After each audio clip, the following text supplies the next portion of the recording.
ايه هي مميزات وعيوب فلوريدا؟ تعرف عنها حاجة؟ تعال نشوف.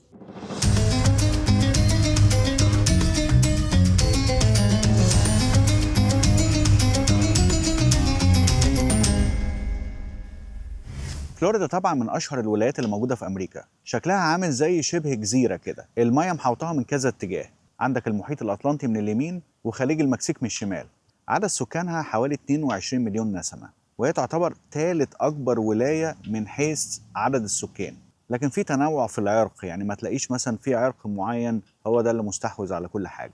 هتلاقي البيض، وهتلاقي اصحاب البشره السمراء، وهتلاقي لاتينو، وهتلاقي من كل الجنسيات. وطبعا العرب موجودين بشكل ملحوظ جدا، اي نعم نسبتهم مش كبيره قوي لكن ليهم تواجد.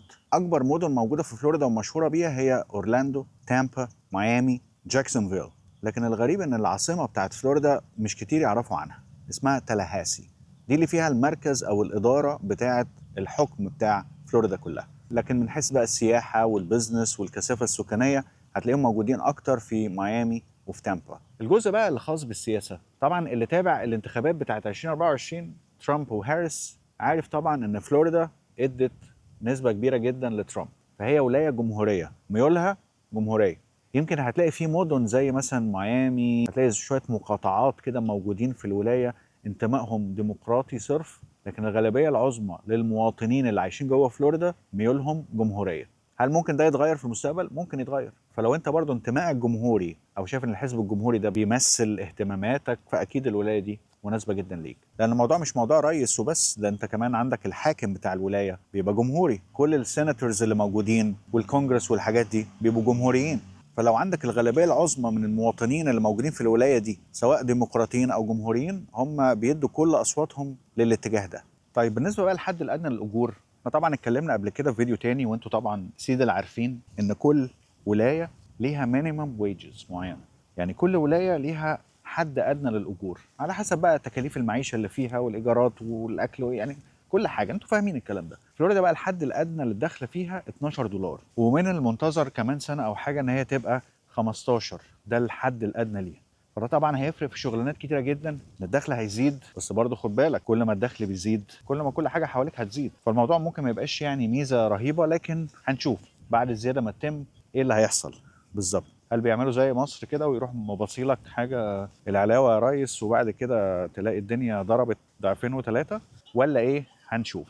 وطبعا السياحه هي بتلعب دور كبير جدا في الاقتصاد في فلوريدا، زي ما اتكلمنا في فيديوهات قبل كده ان في مزارات مهمه جدا في فلوريدا لازم اي حد يجيها، يعني مثلا ديزني وورلد اتكلمنا عليها قبل كده، يونيفرسال ستوديوز، بوش جاردن الموجوده في تامبا، سي وورلد واكواريكا، وحتت كتيره قوي اتكلمنا عنها قبل كده. كل المزارات دي بتساعد بشكل كبير جدا على نمو الاقتصاد هنا في فلوريدا، لانك بتتكلم على ملايين الزوار بيجوا كل سنه عشان بس يشوفوا الاماكن دي، وانا بتكلم على ملايين ملايين، انا بكلمك على ارقام ضخمه جدا. وطبعا الارقام اللي بتيجي دي بقى سواء من امريكا او اوروبا او اي حته تانية في العالم كلها محتاجه حد ان هو يشتغل ويسرفس عليها، فطبعا بيقلل بشكل كبير جدا من نسب البطاله اللي موجوده في الولايه. طب ايه بقى من اهم مزايا فلوريدا من وجهه نظري؟ اهم حاجه في الجو بتاعها ان هو ما فيهوش تلج، وده بالنسبه لي حاجه مهمه جدا. انا بالنسبه لي احب جو شبه مصر شويه، بس مش زي مثلا اسوان او شرم الشيخ في عز الحر، اهدى شويه، لكن في رطوبه، طبعا في رطوبه ودي بتحسسك يعني ايه بدرجه الحراره الاعلى شويه. لكن قصاد ده هتلاقي فيه شواطئ كتيره جدا من كل حته، زي ما قلت لك كده ان فلوريدا دي شبه جزيره، فانت المايه عندك من كل مكان. وعندك شويه شواطئ في فلوريدا هي بتتصنف ان هي من احسن الشواطئ اللي موجوده في الولايات المتحده كلها، يعني مش هتحتاج ان انت تطلع بره فلوريدا لو عايز تصيف، الا بقى لو زهقت وعايز تشوف حاجات جديده. لكن وجودك في فلوريدا بيخليك حتى توفر ان انت تسافر حتت ابعد عشان مثلا تقضي لك 3 4 ايام تصيف مثلا في مكان، فدي من ضمن الميزات المهمه قوي. لكن اكيد الطقس يعني مش احسن حاجه طول الوقت، في عيب خطير جدا موجود في الطقس هنا في فلوريدا هقول لك عليه في الجزء الخاص بعيوب فلوريدا، فتاكد ان انت تشوف الفيديو للاخر عشان بس ما تتفرجش على المزايا وبس، تتفرج برضو على العيوب، يمكن ده يخليك تغير رايك.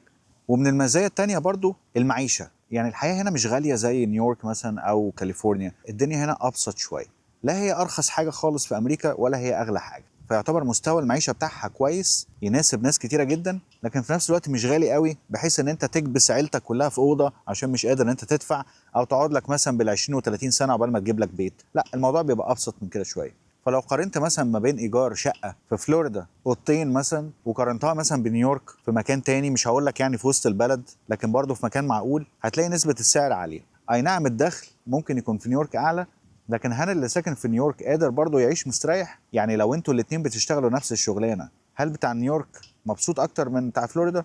دي قصه تانية ممكن نتكلم عليها بقى في الحلقه بتاعت نيويورك. لكن مازال المعيشه والمصاريف والايجارات وشراء البيوت وكل الكلام المهم ده اكيد في فلوريدا ارخص من ولايات تانية كتير. فدي بالنسبه لي ميزه مهمه قوي. تامبا واورلاندو وميامي فيهم تجمع عربي كبير جدا، وده طبعا في ناس بتشوفه ميزه وفي ناس بتشوفه عيب. بس يمكن في فيديو قديم قبل كده قلت لكم ان من ضمن المزايا اللي هي موجوده لما بيبقى عندي تجمع عربي ان بيبقى فيه دور عباده. فدور العباده هتلاقيها منتشره، هتلاقي فيه جوامع وهتلاقي فيه كنايس حواليك في كل حته.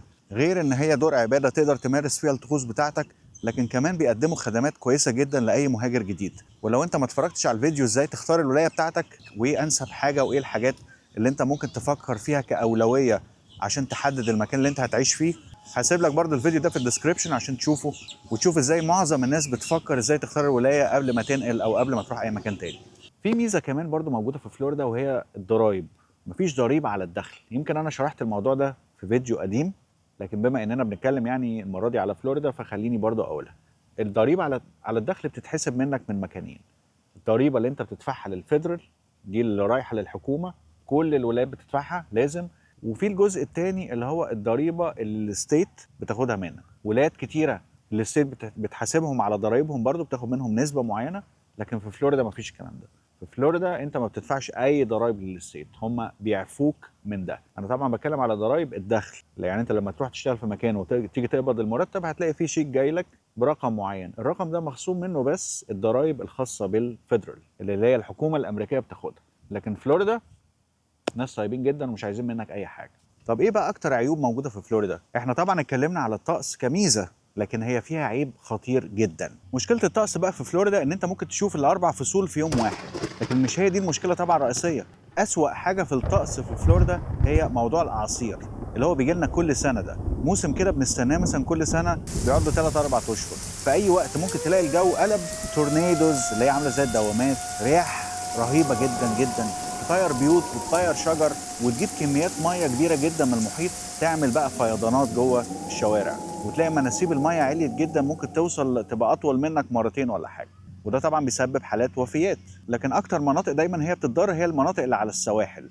الناس اللي في وسط فلوريدا الضرر عندهم بيبقى اقل بكتير من السواحل. حته زي تامبا او الناحيه الثانيه ناحيه دايتونا مثلا بيتش، الحتت دي اكتر اماكن بتاخد الضربه الجامده، لان فكره الاعصار طول ما هو جوه الميه قوته بتزيد، اول لما بيوصل على الارض القوه بتقل شويه. فلو انت في نص الولايه الضرر اكيد بيبقى عليك اقل شويه، الا بقى لو جاي لك يعني اعصار رهيب جدا الفئه الخامسه ولا حاجه اللي هي اعلى حاجه وجاي يضارب، فطبعا عقبال ما يوصل ان قوته تضعف هيكون دمر خلاص كل حاجه قصاده.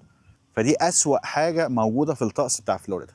ومن ضمن العيوب برضو ان هنا ما عندناش مواصلات. يعني انت عندك شويه اتوبيسات كده متنطورين في كام حته، بياخدوا بس الخطوط الرئيسيه او الشوارع الرئيسيه وبس على كده. حابب بقى تروح لغايه عنوان معين او تنزل عند بيتك، ما للاسف ما فيش الكلام ده. يا تاخدها على رجلك يا تاخد تاكسي يا اوبر يا ليفت، يا اما بقى هتعمل ايه؟ هتشتري عربيه. فانت لو جاي فلوريدا لازم تعمل في حسابك ان انت من ضمن الميزانيه اللي معاك فلوس كده معينه عشان تشتري بيها عربيه، لان هنا مفيش مواصلات لا يعتمد عليها اطلاقا. وده شيء سيء جدا بالنسبه للناس اللي مش بتعرف تسوق او مش ناويه ان هي تتعلم سواقه. اكيد فلوريدا مش ليك، اوعى تيجي فلوريدا. العربيه دي طبعا ممكن تستخدمها كبزنس لو انت عايز تشتغل في اوبر او ليفت او توصيل، او حتى تبقى هي دي وسيله المواصلات بتاعتك عشان تروح بيها شغلك. ولو مراتك برضو بتشتغل فهتضطر تجيب عربيه تانية. فعشان كده انا شايفه عيب ان انت بتكلف الميزانيه بتاعتك مبالغ زياده. اي نعم هتشتغل بيها وتجيب بيها فلوس، لكن لو انت معكش المبالغ دي من البدايه ده اكيد هيسبب لك حمل على الميزانيه بتاعتك كبيره. فاعمل حسابك يبقى معاك مبلغ كده على جنب 5 6 7000 دولار مثلا عشان تشتري عربيه. ولو انت ما اتفرجتش على الفيديو اللي انا عملته الخاص بالعربيات المستعمله في امريكا، في فيديو هسيبه لك برضه شارح لك فيه العربيات كلها وانواعها، هتتفاجئ ان في ماركات كتيره جدا انت ينفع ان انت تشتريها. طبعا في مصر الموضوع صعب جدا ان انت تجيب نفس البراندز دي، لكن في امريكا الموضوع بيبقى اسهل. فاتفرج على الفيديو ده برضو عشان تتعلم ازاي تشتري عربيه وايه الاوبشنز اللي موجوده عندك، عشان بس يبقى عندك فكره عن الموضوع وما تتفاجئش لما تيجي. في الفيديو اللي جاي بقى هنتكلم على ولايه تكساس، هنشوف برضو عيوبها ومميزاتها، لأني عارف إن في ناس مهتمية قوي بالولاية دي وعايزة تعرف عنها أكتر. فاوعى تنسى تعمل سبسكرايب للقناة علشان تشوف كل الفيديوهات اللي جاية، لأن لسه عندنا كلام كتير قوي عايزين نقوله على ولايات أمريكا. بكده نكون خلصنا وأشوفكم الفيديو الجاي. سلام.